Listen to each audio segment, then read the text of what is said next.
It's only half a battle droid. Oh, what? I built the legs! Look, he's got little feet. He got little feet. So he can walk around in the desert and get killed by everything. December 2016. So today I'm finishing up the battle droid. Alright, let's build some robot legs. For this build, you'll need wood pattern floor mats, a heat gun, hot glue, paint, a sharpening stone, a respirator mask, goggles, scrap PVC pipe, scrap wood or dowels, a rotary tool, scissors, razor pens, and a box cutter. First, peel the wood laminate off the back of the foam. This can be tedious, but a lot of glues won't adhere to the laminate, so you just gotta do it. Draw the shape of the spine onto the white side of the foam. Anytime you need to draw or trace onto the foam, do it on the white side because that will end up being on the inside. I mean, this is going to be pretty heavily weathered, but you don't want false cut lines to show. Cut out 2 spines and glue them together. I put a steel rocket guide rod in the middle to keep it from bending. Cut this shape for the hip bones. Well, it's more like a pelvis. It's really more like fenders on a car because,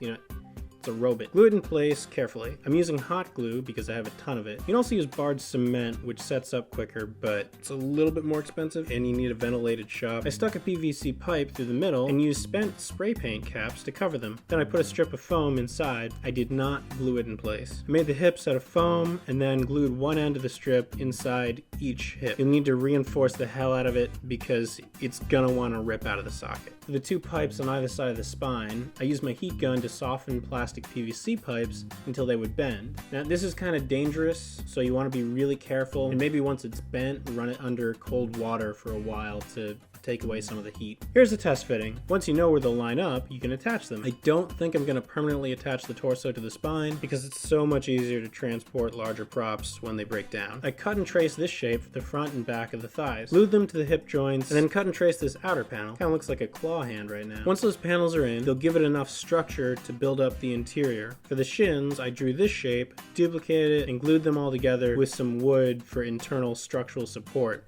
and also to give it a bit more three-dimensionality. Does not have it be so flat, you know? Cut 4 circles for the knees. Hot glue them to segments of narrow PVC pipe or dowel rods to make opposable knees. I made the feet out of various types of scrap foam. So I'm just freehanding this first shape and then using that as a stencil to make sure all the duplicates are the same. So if you look on Google, there are PEP files for a screen-accurate Phantom Menace battle droid, but I want mine to look more like the Clone Wars version. So this is just what I did. Make the ankles pretty much the same way that you made the knees, and then it's time for paint. This is my super sophisticated paint setup right here. The crossbeam was a rung higher on the ladder so that it was hanging completely free from the ground.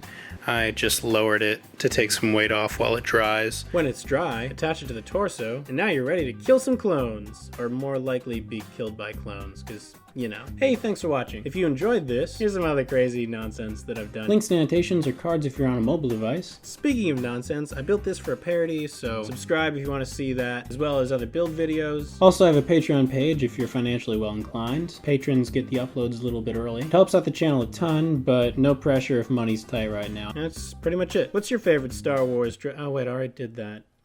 What's your favorite Rogue One? No, everyone's just gonna say Alan Tudyk. You know what? Just everyone say your favorite movie prop down below, and if the planets align, then I'll make that. This is how I source the things I make. Jake out. Just chill in front of a green screen.